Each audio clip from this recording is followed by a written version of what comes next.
بسم اللہ الرحمن الرحیم۔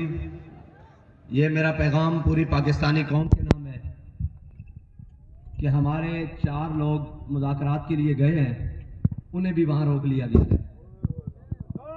یہ کون سے لوگ ہیں جو مذاکرات نہیں ہونے دے پا رہے، حالات کو ٹھیک نہیں ہونے دے رہے؟ یہ کون ہے بھائی؟ مذاکرات کے لیے گئے ہوئے لوگوں کو واپس بھی نہیں آنے دیا جا رہا کہ وہ پیغام ہم تک پہنچائیں۔ تو میرا یہ پیغام ہے ان تمام کے نام، ان تمام سیاسی و سماجی و مذہبی شخصیات کے نام کہ کیوں بات چیت نہیں کی جا رہی، کیوں پاکستان کے اندر فلسطین کے حق میں نکلنے والوں کا خون بہانے کی تیاری کی جا رہی ہے۔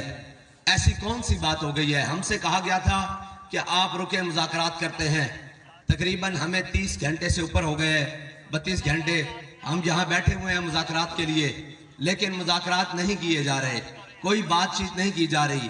پہلے جو بات چیت کرنے والے تھے انہیں گرفتار کر لیا گیا، اب جو دوبارہ ٹیم بنا کر بھیجی گئی ہے انہیں بھی واپس نہیں آنے دیا جا رہا تاکہ وہ ہمیں واضح صورتحال کو آ کر بتائیں۔ تو میں یہ سب کو پیغام بھیجتا ہوں کہ خدارا آپ دیکھیں کہ کیا وجہ ہے کہ صرف خون بہانے سے ہی ان کا دل للچا رہا ہے، ہمارا خون بہانے سے ہی ان کا اور کوئی گزارا نہیں ہے۔ ہم نے جو کہا ہے کہ ہم بات چیت کرنے کے لیے پہلے بھی اب بھی بات چیت کے ذریعے ہم بات کرنے کے لیے تیار ہیں، لیکن کون سی ایسی بات ہو گئی ہے جس کی وجہ سے مذاکرات بھی ڈیڈ لاک کا شکار، اب مذاکراتی ٹیم کو بھی نہیں آنے دیا جا رہا۔ خدارا یہ دیکھیں، یہ ملک پاکستان لا الہ الا اللہ محمد رسول اللہ کی بنیاد پر بنا ہے، آپ نے ہم نے یہی رہنا ہے اور یہی ہر چیز کرنی ہے۔ اس ملک کے جناب باسیوں کا، ان عاشقان رسول کا، ان پاکستانیوں کا خون نہ بہایا جائے۔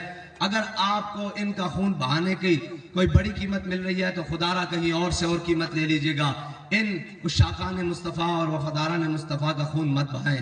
جزاک اللہ، لبیک کا نعرہ لگاؤ جی۔